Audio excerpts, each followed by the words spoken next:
we are led into that single solitary boat. The boat is of a cold bluey colour. The rocks on the left all leading us into that boat, and the sort of grass and whatever, the weeds down here, leads us in. We're very fortunate the very little movement, as we're actually getting the sky and the early morning light coming through, being replicated in the water there. I'd possibly like to have seen, did the author take one of the boats, change lanes and going, so there's an image there as well. It's been handled well, so we've got a warm light being bounced off from the left there onto the rocks and grass on the right hand side. I get the feeling it's been taken from sort of about this height, and I could be totally wrong, but I feel it's up here, and I like to feel could the author have actually got down. I can't say too much because I've got metal knees and I do find getting down that low difficult, so I'll state that. But I just feel it's being taken from a higher viewpoint. I think a low viewpoint would bring us near to the water and then it's right the way through. But I do enjoy the lighting in that sort of top part. You've been very sensible in giving the horizon in the top quarter, and that works. And exposure works because you've actually got very little actually burnt out. Maybe a nuclear density filter could have just held that back a little bit at the top. 16.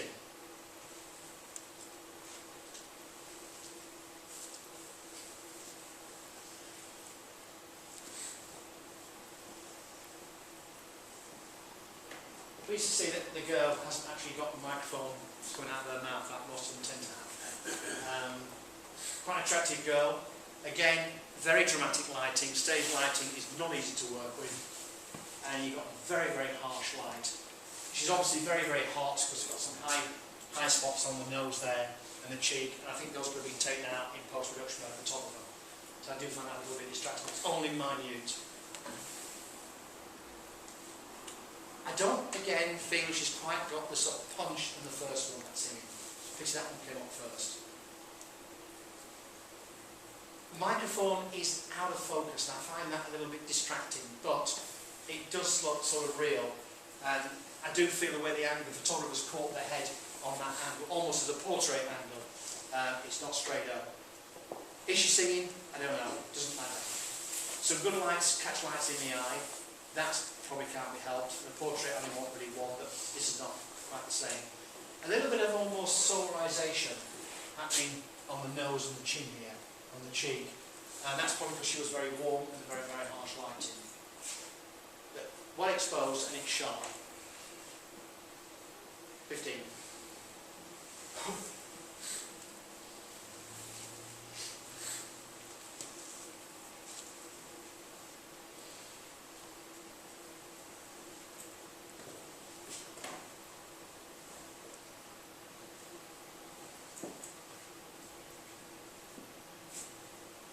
I can't really say my usual phrase that I've seen some image before this. I've seen this several times, and to be honest, there's nothing I can say about it. It's just superbly handled. Everything works well about it, and it's 20. You keep it that place.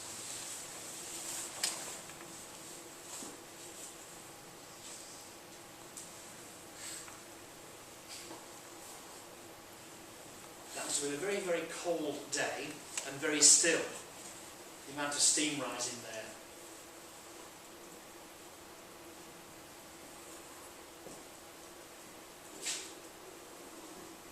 It's good in its genre that it's sharp, it's well exposed, and we've actually got the scene being set. They're in a scrum, they're waiting for the ball to be thrown in, and there's all that steam rising.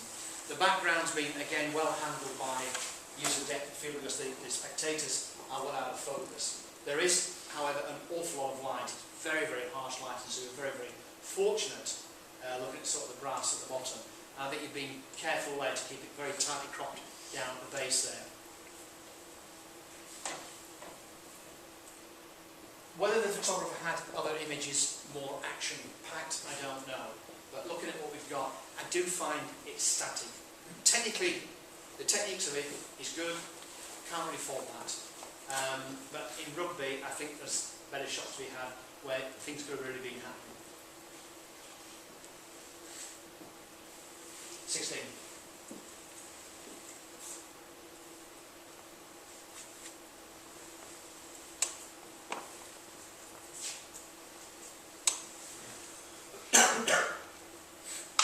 I sometimes wonder what's going through photographers' minds when they come to create an image like this. And it is actually quite sort of thought-provoking and dark in what sort of things are going on behind there.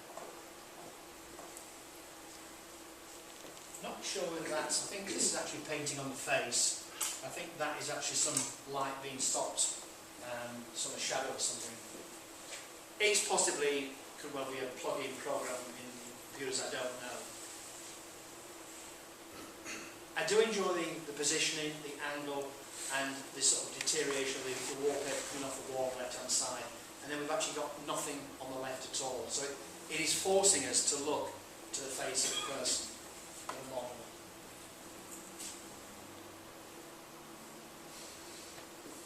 Technically, you can't really fault it.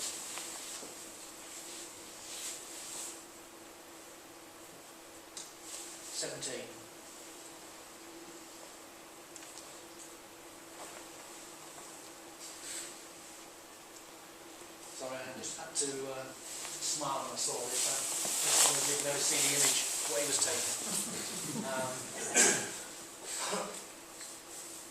Again, referring to Tony Dudley the other evening, it's knowing your sport and being in the right place at the right time.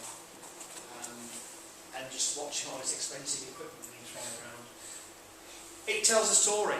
I'm not sure where it was. I mean, I'll probably get told by my wife on the way home what games this was, because she's hot on sports, especially athletics.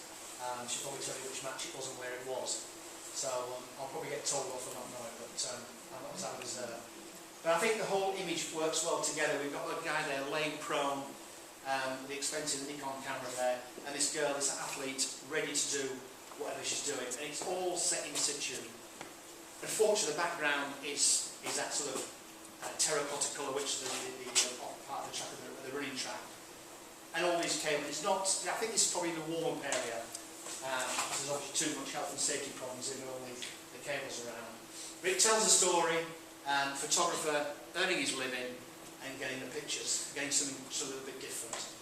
I don't think he was photographing there actually, I think he's probably coming almost to where the photographer was, but it's been well seen and well handled. 17.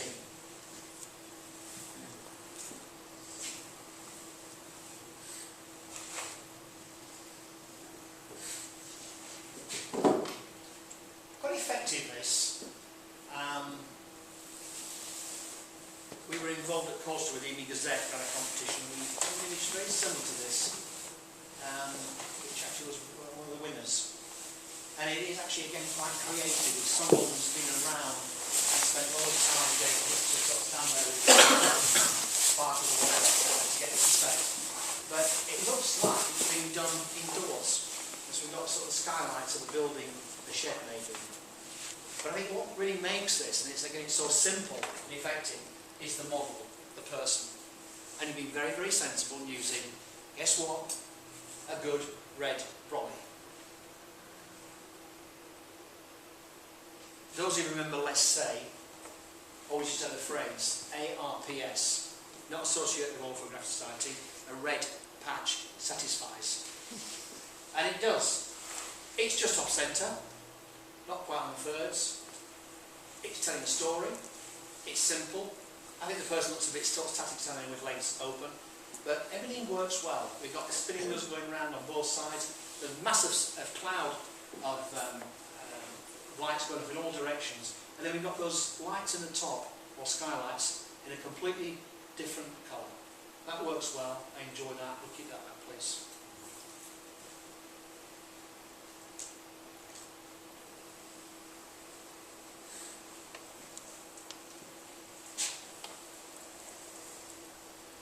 It's one place we would love to go. Where will I get there? I don't know. Into Cuba. I mean, I think this is really sort of sweet. We've got it cropped off, but she's standing there almost modelling for the photographer. She's probably quite used to it, maybe she gets paid, I don't know. But it's almost been a little bit seductive, isn't it? Just dropping the strap of her dress off her shoulder there, standing. And the background works well, although the photography is quite close to the little girl is quite close to the background. I think the background is not being obtrusive, it's working well. I'm brought constantly back to those gorgeous pair of eyes, and the exposure, certainly around here, no filling flash I don't think on there, I think that was natural light. Good lighting on the body and the shoulders, and I do enjoy that pose. It's almost she does it probably several times a day for $1. I don't know. Certainly detail on the hair. Yes, she is leaning over to the left hand side a little bit, but I think because of the way she's looking, the head angle and the arm, she's leading it right the way through the picture to the bottom right hand side, and that works well. Is it in the top tonight?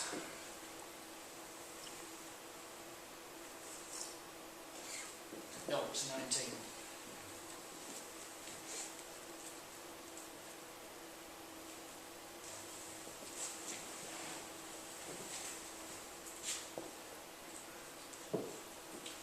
Photographers who do these have got to have some patience and the ability to be there at the right time. Wait an early morning shot when the butterflies just begin to warm up and dry their wings out before they go.